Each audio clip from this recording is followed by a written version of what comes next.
Hello everyone.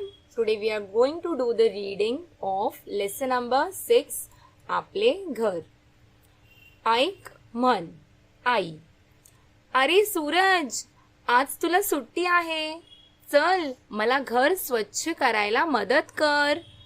Suraj. मी काय करू? नेहाला मदत करायला सांग ना.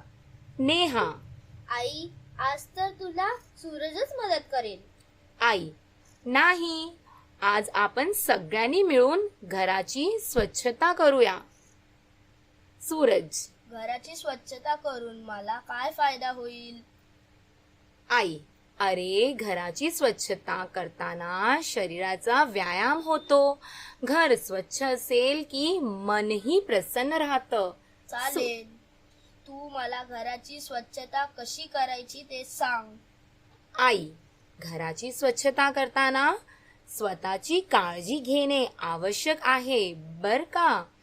त्यासाठी चेहऱ्यावर कापड किंवा रुमाल बांधून घरातील धूळ आणि कचरा साफ करावा.